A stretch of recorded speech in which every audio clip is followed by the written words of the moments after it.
There's something magical about platformers that keeps drawing me back. Maybe it's the precise jump timing, the thrill of exploration, or those perfectly designed levels that feel like elegant puzzles. Whatever it is, the Nintendo Switch has become a treasure trove for this genre. Let me walk you through 10 games that showcase just how far platformers have come, and why each one deserves a spot in your library. Metroid Prime Remastered transforms the groundbreaking GameCube classic into something that feels entirely new. The moment I booted it up, I was struck by how natural everything felt. The dual stick controls, the seamless scanning, the fluid combat. Exploring Talon 4 in pristine 60 FPS with remastered textures makes every battle with space pirates feel cinematic. The way sound echoes in the Phendrana drifts, the steam rising from your arm cannon after a heated battle, even small details like the way Samus's visor fogs up. It's clear this wasn't just a simple upscale job. They've managed to preserve the haunting isolation of the original while making it feel like a game built for modern hardware.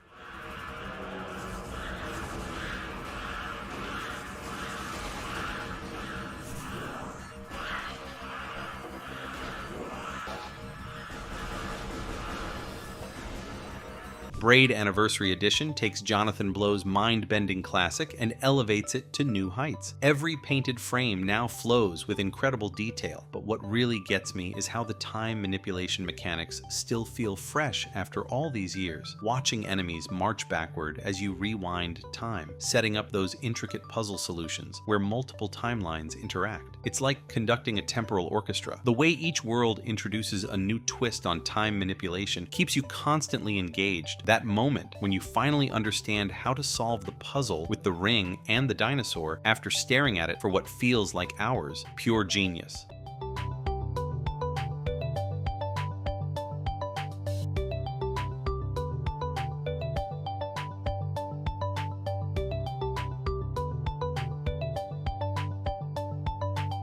Super Mario Odyssey fundamentally changed how I think about movement in platformers. It's not just about running and jumping anymore. It's about the creative freedom to chain moves together in ways the developers might never have imagined. The first time I pulled off a triple jump into a cap throw, bounced off it mid-air, captured an enemy, and used their ability to reach a seemingly impossible moon location, I realized this wasn't just another Mario game. Each kingdom feels like a playground designed specifically for experimentation. The way New Donk City transforms during the festival sequence, with retro 2D sections seamlessly blending into the 3D world while Jump Up Superstar plays in the background. That's the kind of moment that reminds you why you fell in love with gaming.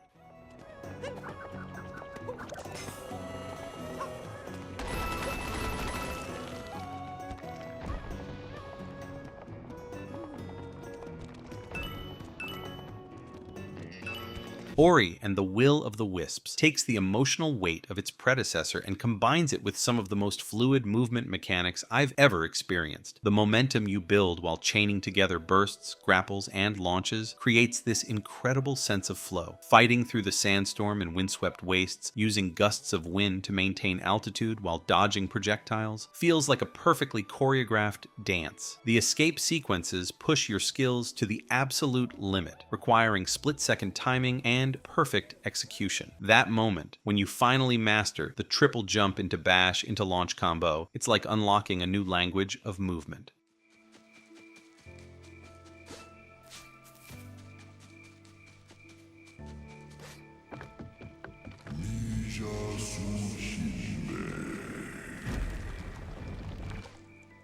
Celeste struck me as something special from the very first screen. The way Madeline's dash mechanic feels both precise and slightly unpredictable perfectly mirrors the game's themes about anxiety and self-doubt. Every screen is a new puzzle that tests not just your reflexes, but your problem-solving skills. The B-side variations flip familiar challenges on their head, forcing you to rethink everything you've learned. Navigating through the ethereal space of Chapter 6, where crystal hearts affect gravity and golden feathers let you fly freely, it's both terrifying and liberating. The way the game's difficulty curve meshes with its narrative about overcoming personal struggles creates this profound sense of achievement that goes beyond just beating tough levels.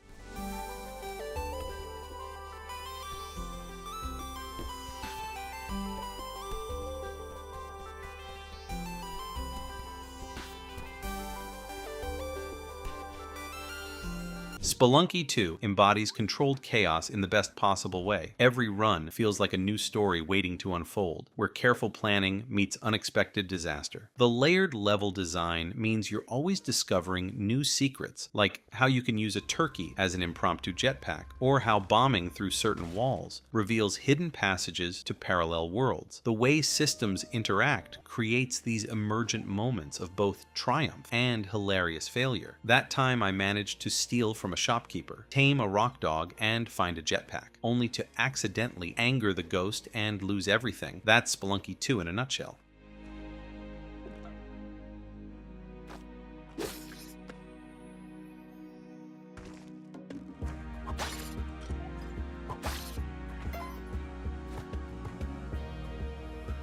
Hollow Knight pulled me into its world like few games ever have. The atmosphere in Hallownest is thick enough to cut with a nail, from the haunting hum of the City of Tears to the unsettling quiet of Deepness. The way the game trusts you to piece together its story through environmental details and subtle hints creates this powerful sense of discovery. Fighting Hornet for the first time, learning her patterns, finally beating her. It feels like earning your place in this fallen kingdom. The precision required for platforming through the White Palace tests every skill you've developed, while areas like Green Path show how beautiful challenge can be.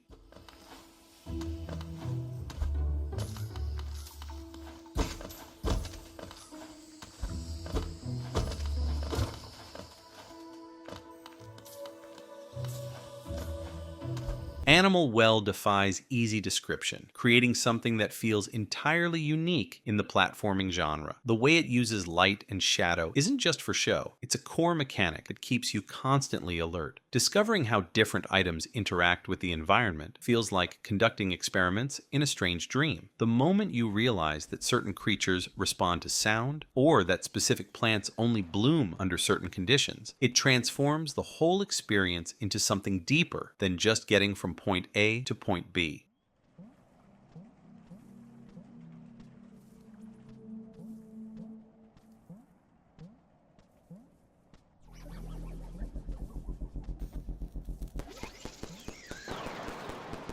Shovel Knight Treasure Trove packs 4 distinct campaigns that each feel like they could be standalone classics. The way each character's unique mechanics force you to approach familiar levels in completely different ways keeps the experience fresh. Propeller Knight's campaign lets you literally turn the world on its head, while Plague Knight's explosive jumps create this fascinating risk-reward system. The attention to detail in the pseudo 8-bit presentation, from the perfect pixel art to the chiptune soundtrack, creates this wonderful blend of nostalgia and modern game design.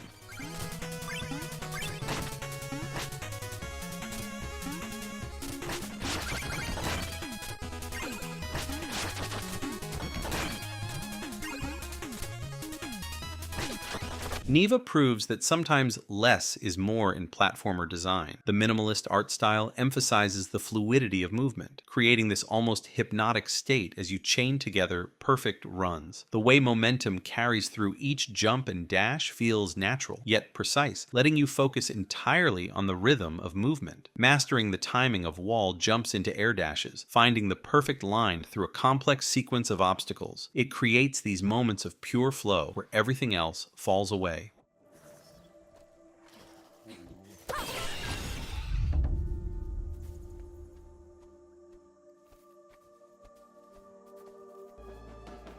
And that wraps up our list. Thanks for sticking around till the end. I hope you found some games that piqued your interest. If you enjoyed the video, please give it a thumbs up and consider subscribing for more content. Let me know in the comments which titles you're excited about. Until next time.